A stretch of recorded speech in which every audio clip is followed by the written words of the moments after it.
Television और समाचार पत्रों में उत्तराखंड में आई बारिश और बाढ़ से हुई तबाही। दिल्ली में यमुना नदी के खतरे के निशान को पार कर दिल्ली वासियों में दहशत पैदा करते हुए भगवान श्री कृष्ण की नगरी मथुरा में परिक्रमा मार्गों व घाटों पर यमुना नदी के विकराल रूप धारण करने की खबरों ने ताजनगरी वासियों में दहशत पैदा कर दी थी।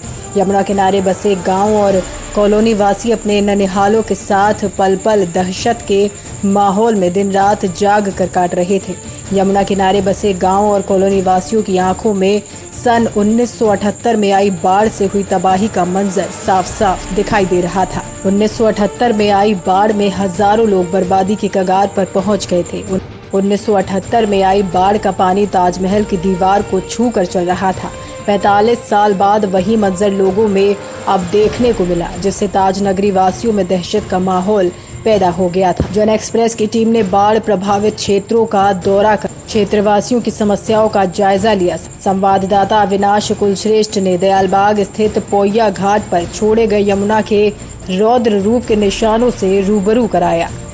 कल तक जिस प्रांगण में आप लोग देख रहे थे जल भराव, अपनी कालिंदी अपने भोले बाबा के दर्शन करने के लिए ऊपर तक आई, लेकिन आज उसी प्रांगण को आपको हम दिखाने जा रहे हैं कि बिल्कुल नीट एंड क्लीन है, बिल्कुल साफ़ सुथरा है। भोले बाबा अपनी जगह हैं, दर्शक अपने दर्शन करने आ रहे हैं। मैं अपने साथी से कहूँगा कि भोले बाबा के दर्शन कराएं कि किस तरीके से वहाँ लोगों का आना जाना फिर से सुचारू हो चुका है।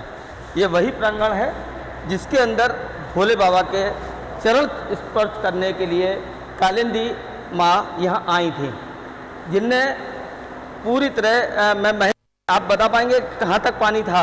भोले बाबा तक आ गया था पानी? 2 फुट था ना, 2 फुट नीचे था, मतलब चरण छू लिए थे।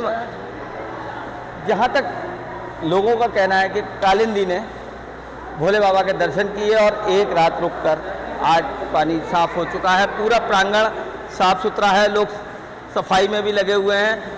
कहीं भी कोई ऐसी अप्रिय घटना नहीं हुई जिसे दर्शक देख के भयभीत हो सके। वहीं अगर हम जमुना घाट की ओर चलेंगे तो यहाँ से कुछ ही कदमों की दूरी पर है। मैं अपने साथी से कहूँगा कि जमुना किनारे की ओर आएँ और इस दृश्य को जरूर देखें कि किस तरीके से जमुना जी पर बैरिकेडिंग लगाई गई और आज भक्त उसी किनारे पर आकर अपने जमुना मैया के दर्शन कर रहे हैं। और ये जो घाट है ये कल तक यहाँ चलने लायक स्थिति नहीं थी। आज यहाँ ये है कि भक्तगण अपने बैठ के जमुना मैया के दर्शन कर रहे हैं, भोले बाबा के दर्शन किए हैं और आज यहाँ सफाई और रंगाई पुताई का कार्यक्रम चालू हो चुका है। जिस तरीके से महेंद्र जी ने बताया था कि मेले की तैयारी पूरी है, मेला यथावत तरीके से लगेगा। या श्रावण मास में जो मेले लगते आए हैं वो मेले वैसे के वैसे लगेंगे। वह प्रांगण है जहाँ ये बुर्जियाँ कल तक आप लोगों को पूरी ढकी हुई नजर आ रही थी, जमुना मैया ऊपर तक बह रही थी। ये जहाँ ये लोग बैठे हुए भक्तगण, ये पूरा अदृश्य सीन था। जमुना मैया का जो विशाल रूप था वो सन 78 की याद दिलाता हुआ दहशत पैदा करने में लगा हुआ था। लेकिन कल रात्रि से जिस तरीके से एकदम पानी का चढ़ाव नीचे उतरा है, उसको देखते हुए लग रहा है कि अब जल्दी ही कालिंदी मैया हमें माफ़ करेंगी और अपने विशाल रूप को रोकते हुए हमें कहीं ना कहीं एक राहत देने का कार्य करेंगे। वहीं आगरा के प्रसिद्ध प्राचीन कैलाश मंदिर के महंत निर्मल गिरी ने संवाददाता से हुई बातचीत में सावन माह में कैलाश मंदिर पर लगने वाले तीसरे सोमवार के मेले को लेकर फैली भ्रांतियों को लेकर चर्चा हुई। वहीं हमारे संवाददाता अविनाश कुलश्रेष्ठ से मेले को लेकर बातचीत। कालिंदी हमारी अपने पूर्व यौवन पर आई और कैलाश महादेव बाबा के पैर छूकर कल रात्रि से ही वापस गई हैं। इस समय हम कैलाश मंदिर के महंत जी के पास बैठे हैं और उनको तो पहले कहना चाहूँगा कि हमारे चैनल में आपका बहुत बहुत स्वागत है। पढ़िए, प्रणाम। और नमस्कार। जिस तरीके से कालिंदी का जो विशाल रूप आगरा वासियों ने देखा और जिस तरीके से आगरा वासियों के अंदर जो दहशत पैदा हुई, थोड़ा तो उस पर महंत जी से बात कर लेते हैं कि 1978 में जिस तरीके से बाढ़ आई थी और बाढ़ के मजर शायद महंत जी ने बहुत नज़दीकी से देखे होंगे, को बराबर से ही रहते थे, तो क्या कहना चाहेंगे जिस तरीके से बाढ़ का जो मजर रहा? बाढ़ जिस गति से आई उससे ये लगा कि 78 की तरह माहौल बिल्कुल पैदा हो गया है और लोगों में बड़ा भय व्याप्त था। और बहुत घबराए हुए लोग थे कि ये जो जल आ रहा है वो 78 की तरह ही अपने विराट स्वरूप में आ रहा है। तो इसलिए लोग भयभीत भी रहे और पानी आया भी बहुत तेज़ी से, परंतु क्योंकि बहुत ज़्यादा ना आके मंदिर के जो रोड से मुख्य द्वार पड़ता है वहाँ तक जल रहा और महादेव जी के गर्भगृह में भी करीब 2.5 फुट पानी आया। नहीं तो इसको देखते हुए जिस तरीके से बाढ़ का प्रकोप इतना हाई चल रहा था, प्रशासन की ओर से क्या आपको सुविधाएं प्राप्त की गई? नहीं, प्रशासन की तरफ से विशेष कोई सुविधा नहीं रही। प्रशासन की तरफ से जो है ब्लॉक स्तर के अधिकारी यहाँ आए और उन्होंने यहाँ अल्टीमेटम दे दिया और सबके घर पे एक चस्पा लगा दिया कि ये बाढ़ डूब क्षेत्र है और आप लोग यहाँ से अपने मकान खाली कर रहे हैं।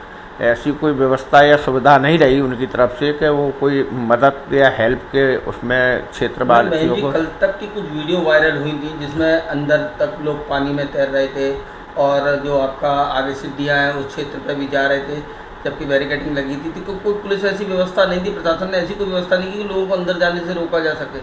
नहीं, एक्चुअली बैरिकेड तो पूरा किया गया था और तैराकी भी यहाँ छोड़े गए थे। जो तैराकी शायद आज भी रुके हुए हैं यहाँ पे 10 दिन से, मतलब 5, 6, 7 दिन तो उनको हो गए लगभग।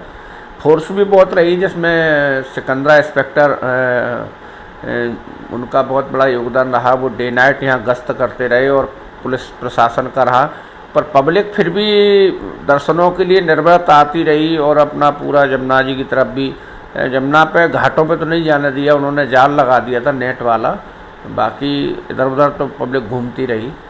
तो ये तो रहा। खैर, तो ये था अपने कैलाश मंदिर का नज़ारा, जिसमें महन जी ने बताया कि यहाँ के जो इंस्पेक्टर थे उन्होंने बहुत अच्छा सहयोग किया, जिससे कि जो है कोई अप्रिय घटना नहीं घट पाई।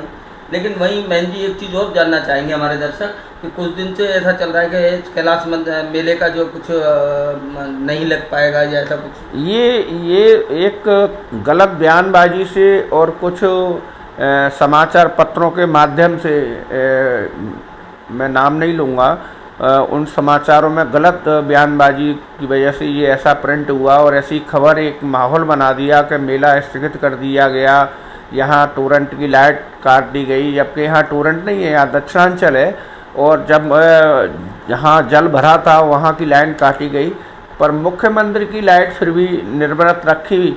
यहाँ स्वयं डीएम साहब आए, कमिश्नर साहब आए, मंडल आयुक्त, नगर आयुक्त आए, सारे प्रशासनिक अधिकारी आए, क्योंकि वो परिक्रमा का मेला भी था तो लाइट का भी प्रबंध अलग से किया गया और जनरेटर सेट वगैरह भी लगाए गए।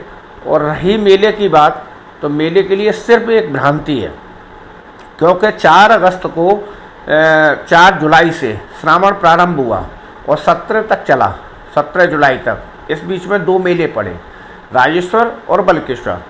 उसके बाद मलमास का महीना प्रारंभ हो गया, तो वो 18 से और 16 तक रहेगा, अगस्त तक। और उसके बाद फिर श्रावण चालू होगा 17 से 31 तक। तो 21 तारीख को कैलाश मेला श्रावण में आना है, मतलब 21 अगस्त को।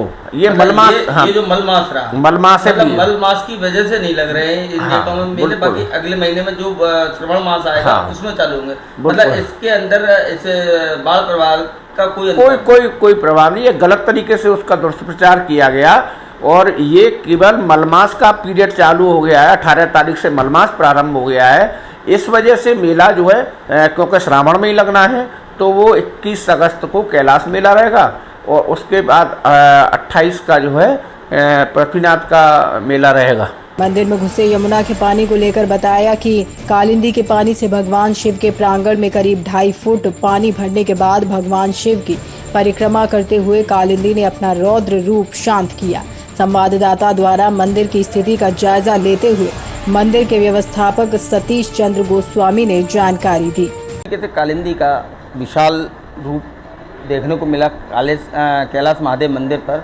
हमारे साथ विराजमान हैं वहाँ के महन जी, व्यवस्थापक, जिन्होंने व्यवस्थाएं संभाली। महन जी, किस तरीके की व्यवस्थाएं रही यहाँ पर? 2 दिन पानी रहा, किस तरीके की परेशानियों का सामना करना पड़ा आप लोगों को? देखिए, मंदिर के गर्भगृह में भी करीब 2-2.5 फुट पानी था और उस पानी के अंदर से ही हमको पूजा, सेवा, आरती रोजाना करनी पड़ी है। इधर पूरे हमारे जो मंदिर कंपाउंड है इसमें भी पानी आ गया था। इधर जो बस्ती है उसमें कई घर ऐसे हैं, 12-14 घर ऐसे थे जिनमें अंदर पानी घुस गया था और उस पानी की वजह से यहाँ के जो स्थानीय निवासी थे उन्हें बहुत परेशानी का सामना करना पड़ा। हल्के फुल्के सामान के साथ साथ गेहूँ, भूसा आज भी घरों में पड़ा था, उसे हटाने के लिए बहुत मशक्क़त करनी पड़ी। लोग 3 दिन तक छत पर ही सोए, खुले में छत पर सोना पड़ा है। प्रशासन की तरफ से यहाँ पर काफ़ी अच्छी व्यवस्थाएं हैं। यहाँ पर पुलिस की पूरी व्यवस्था रही। मंदिर कंपाउंड में जमुना को चारों तरफ से इधर जहाँ से स्थल है, मंदिर है, वहाँ से सील कर दिया गया था कि उधर कोई नहीं जाए। और जो बाढ़ पीड़ित लोग थे उनके घर मकान जो है उनमें पानी भरा हुआ था, खाना नहीं बना सकते थे। प्रशासन की तरफ से दोनों टाइम का खाना भी यहाँ पर भेजा जा रहा है, उसका वितरण कराया जा रहा है। अभी तक अब पानी जो है लगभग 1-1.5 मीटर पानी उतर गया है और मंदिर का जो गर्भगृह है वो साफ़ सफाई करानी पड़ी है। पूरी साफ़ सफाई कराने के बाद सुचारू रूप से अब पूजा चल रही है। अगर मेले को लेकर बात करें तो मेले की क्या व्यवस्था रखी गई है? देखिए, मेला पहले प्रशासन के द्वारा 24 तारीख का डिक्लेयर किया गया था, लेकिन अधिक मास था। बीच में अधिक मास होने की वजह से मेला जो है वो अब 21 अगस्त को रखा गया है। 21 अगस्त को मेला लगेगा और 28 अगस्त को प्रशासन ने इस बात को भी प्रचार माध्यम से, अखबारों के माध्यम से डिक्लेयर कर दिया है। सभी डिपार्टमेंट जो थे उन्हें सूचित कर दिया गया है कि कैलाश का मेला जो 24 में लगने वाला था जुलाई में, वो अब 21 अगस्त को लगेगा और आखिरी सोमवार का जो ये मेला होगा वो 28 अगस्त को होगा। तो ये कैलाश मंदिर की जो परंपरागत मेला है उसके बारे में गुरुजी ने बताया और जिस तरीके से यहाँ मेले में दहशत का माहौल बना, इसमें प्रांगण में, कैलाश मंदिर प्रांगण में जिस तरीके दहशत का माहौल बना उसको किस तरीके से फेस किया उसके बारे में आपको जानकारी दी। ऐसी जानकारी और भी आगे बताएंगे आप। कैलाश मंदिर के कुछ ही दूरी पर स्थित यमुना नदी से सटे रामलाल वृंदाश्रम को बाढ़ से कोई नुकसान तो नहीं हुआ, लेकिन नदी से सटे आश्रम के पार्क के किनारों पर बाढ़ के पानी की लगातार टक्कर से दरारें देखने को मिली। चुकी है अब आगरा के रामलला वृद्धाश्रम में। हमारे साथ उसके संचालक महोदय जी हैं जो इस पूरे वृद्धाश्रम को संचालित करते हैं और पूरी देखभाल इन्हीं के देखरेख में चलती है।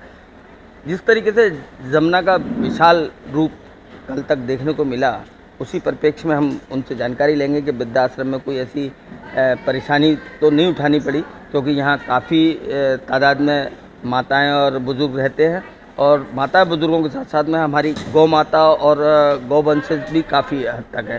तो पंडित जी, जिस तरीके से अभी जमुना मैया में बाढ़ का प्रकोप बढ़ा, पानी ऊंचे स्तर तक आया, तो इससे कोई अपने आश्रम पे कोई परेशानी का तो सामना नहीं करना पड़ा? जी, मेरा नाम शिव प्रसाद शर्मा है। मैं रामलाल वृद्धाश्रम व गौशाला का अध्यक्ष हूँ। रामलाल वृद्धाश्रम व गौशाला में इस समय 350 वृद्ध माता पिता के साथ साथ 550 गौ माता निवासरत हैं। रामलाल वृद्धाश्रम में किसी तरह की कोई नुकसान नहीं हुआ और यहाँ से 10 फुट नीचे पानी था।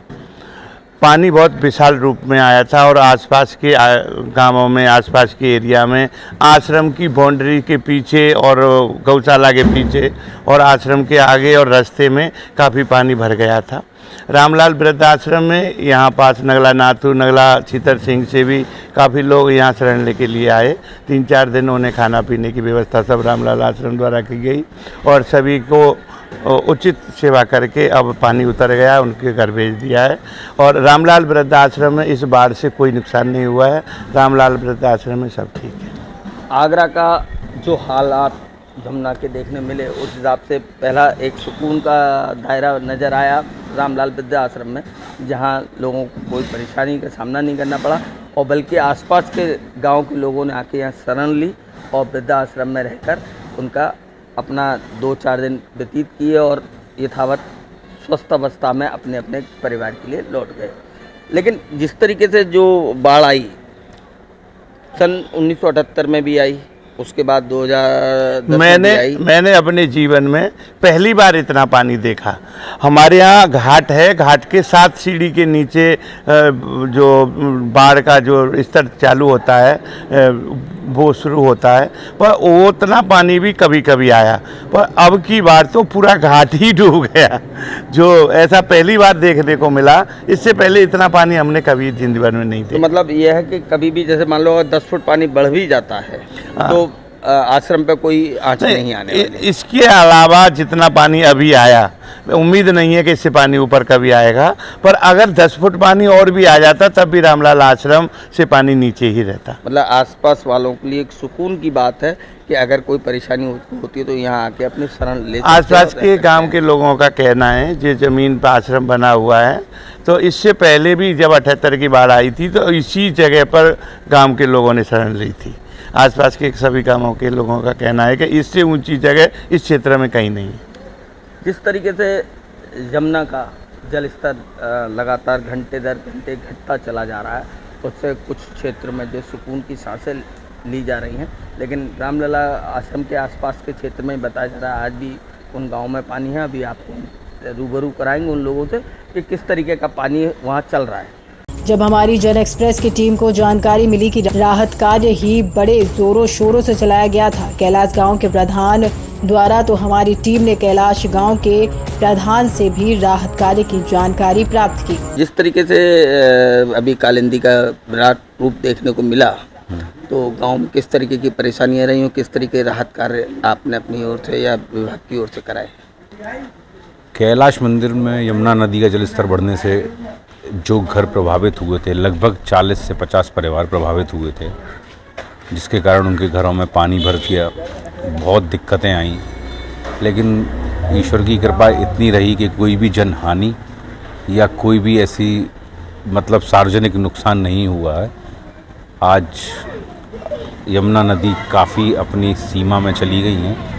हम लोगों ने उस दौरान जो अपनी जनता थी, लोगों की समस्याएं थी, उसको जितना ज़्यादा से ज़्यादा हो सकता था हमने उसका निस्तारण किया।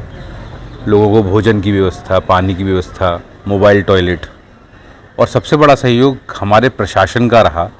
हमारे एडीएम साहब, डीएम साहब, कमिश्नर साहब कंटिन्यू दौरा करते रहे समय समय पर। एनडीआरएफ टीम भी रही, गोताखोरों की ड्यूटी भी लगी, और मतलब व्यवस्थाएं प्रशासन से भी बहुत अच्छी मिली हमको। जितना सहयोग हो सकता था प्रशासन ने हमें उस सहयोग भी किया। तो अभी जिस तरीके से राहत कार्य में आपने खाने के पैकेट भी बांटे, तो कितने दिन राहत कार्य का पैकेट बटे हो, लगभग कितना पैकेट रोजाना रहे होंगे? ये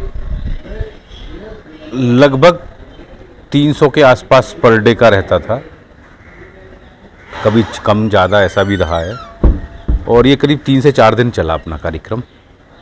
उसमें छोटे बच्चे भी रहे होंगे? हाँ, बच्चे भी तो थे। उसमें मतलब दूध की व्यवस्थाएं करनी पड़ी या खाली खाने से ही हुआ? नहीं, हमारा जो गांव है वो एक परिवार की तरह है। जो बच्चों की ज़रूरत की चीज़ें थी तो उनके लिए तो ऐसी दिक्कतें नहीं आई, क्योंकि आपस में हम सब लोग एडजस्टमेंट कर लेते हैं, क्योंकि गांव एक परिवार होता है, तो वैसी तो कभी दिक्कत नहीं आई। लेकिन जो खाने के पैकेट थे वो हमने यहीं पे श्री राम पूड़ी वाले जो हलवाई हैं उनसे बढ़िया 2 सब्जी पूड़ी की व्यवस्था उच्चतम करी थी। पैकेट सबको तो वो प्रशासन की ओर से सहूलियत मिली थी या सेल्फ? नहीं, प्रशासन ने मदद की थी, प्रशासन के आदेश थे। प्रशासन नहीं करता तो हम तो करते ही करते, ऐसी कोई आवश्यक मतलब वो नहीं थी, लेकिन प्रशासन का पूरा कोऑपरेशन रहा। अब जिस तरीके से अपनी जमुना मैया अपने काबू में आ चुकी हैं, तो कैसा महसूस कर पा रहे हैं? गाँव में राहत कितना? खैर, खुशी की बात तो है ही, यमुना नदी अपने सीमा में चली गई हैं और गंदगी काफ़ी छूट गई है, जिसकी साफ़ सफाई चल रही है। सुबह से सफाई कर्मचारी ग्राम पंचायत से लगे हुए हैं, नगर निगम से लगे हुए हैं। जो एंटी लार्वा का छिड़काव है हम वो भी करवा रहे हैं, जिससे लोगों में कोई बीमारियां या कोई भी परेशानी ना हो, जिनका स्वास्थ्य सब ठीक रहे। लेकिन अब कई दिनों तक अपना रौद्र रूप दिखाती कालिंदी का जल स्तर कम होने लगा है, लेकिन कालिंदी अपने रौद्र रूप के निशान कई कॉलोनियों और गांव में छोड़ गई है। अब कालिंदी नदी में उफान जरूर है, लेकिन बाढ़ की दहशत ताजनगरी वासियों में कम होने लगी है। कालिंदी के जल स्तर में लगातार गिरावट जारी है, जिससे प्रशासन ने राहत की सांस ली है। कमिश्नर अमित गुप्ता, डीएम नवनीत सिंह चहल और नगर आयुक्त अंकित खंडेलवाल ने यमुना किनारे के कई क्षेत्रों में निरीक्षण कर बाढ़ रोधी व्यवस्थाओं का जायजा लिया और अधीनस्थों को आवश्यक सुविधाएं मुहैया कराने के निर्देश दिए। सन 1978 में बाढ़ का मजहब देखने को मिला था आगरा वासियों को, उसी तर्ज पर आज फिर दोबारा ये बाढ़ का मजहर देखने मिल रहा है।